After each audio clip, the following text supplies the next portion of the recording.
गोवा और उत्तराखंड का आपने जिक्र किया, दोनों छोटे राज्य, दोनों जहां पे बीजेपी के खिलाफ एंटी इनकम्बेंसी बन रही थी, लेकिन चुनाव से कुछ महीने पहले आपने चीफ मिनिस्टर बदले और उसके चलते कुछ हद तक एंटी इनकम्बेंसी धुल गई। बाकी मोदी जी की मदद से आप लोग पार हो गए।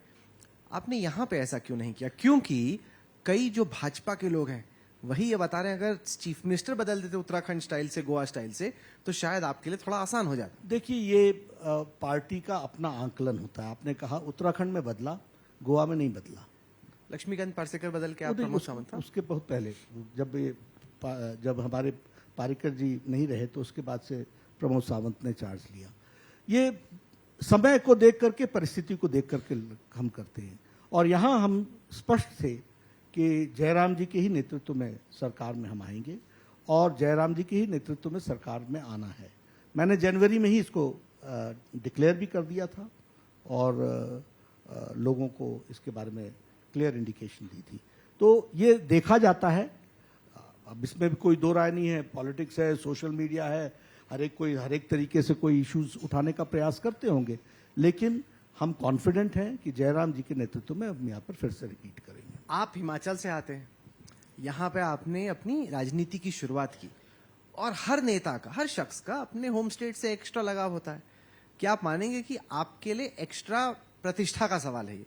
वैसे तो आपको बंगाल में भी जिताना है, आसाम में भी जिताना है, लेकिन अपने स्टेट में अच्छे से जीत के आए जब आप पार्टी के अध्यक्ष हैं, वो ज्यादा जरूरी है। आपने पहले भी मेरे से पूछा था, मैं हर इलेक्शन को प्रतिष्ठा के साथ ही जोड़ के लड़ता हूँ, इसलिए यह भी इलेक्शन मैं उसी तरीके से लड़ रहा हूँ। उत्तर प्रदेश के चुनाव हुआ, मणिपुर का हुआ, जो भी हुआ, आसाम का हुआ, पुडुचेरी का हुआ, केरल में जहां कुछ भी नहीं था वहां भी हमने ढंग से चुनाव लड़ा है।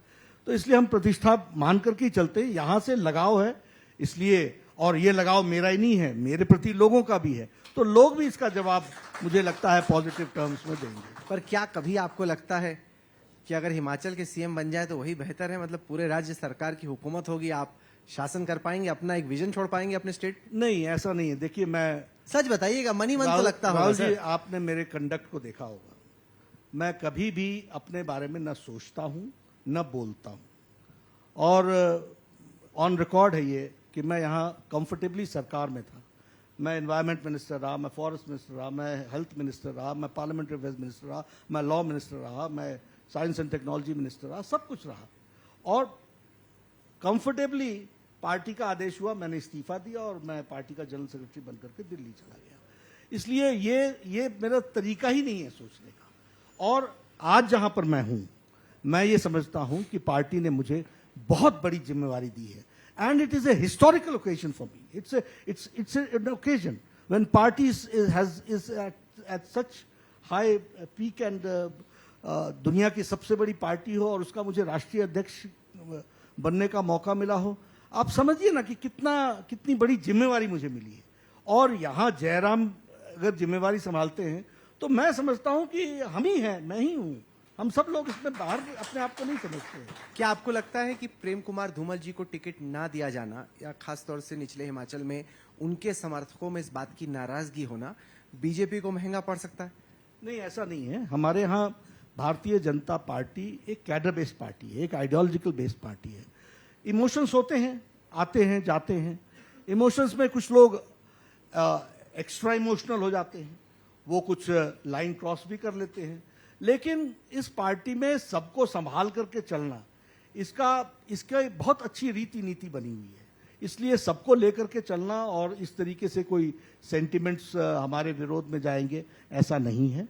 और उनको भी मालूम है, प्रेम कुमार धूमल जी ने खुद ही प्रधानमंत्री जी को चिट्ठी लिख करके कहा था कि मैं चुनाव नहीं लड़ूंगा। नहीं, पर कहीं ना कहीं मलाल है, मुझे ऐसा लगता है। क्योंकि जून में उन्होंने बयान दिया जिसमें उन्होंने कहा कि जैसे कि उत्तराखंड के चीफ मिनिस्टर क्यों हारे, कैसे हारे, इसकी पड़ताल हो रही है, वैसे यहाँ पे भी पड़ताल होनी चाहिए कि धूमल कैसे हारा। ठीक है ना, जब उनका चुनाव हारा तो उसके बाद उनके मन में होगा कि इसके बारे में गहराई से और चिंतन होना चाहिए, ये उन्होंने एक्सप्रेस किया। But that doesn't mean that he is something, he is not happy with the decision of the party. No, not at all.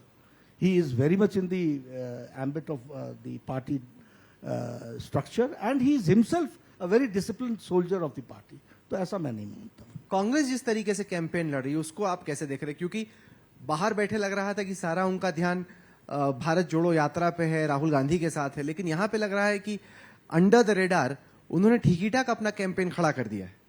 नहीं, ये लगता होगा आपको, मुझे उसमें कहने में वो नहीं है। मैं किसी को इस तरीके से विरोध में क्यों कहूं, लेकिन कांग्रेस पार्टी अपने कैंडिडेचर में अपनी सीटों को ही बचाने में लगी है, यही उनका कैंपेन है।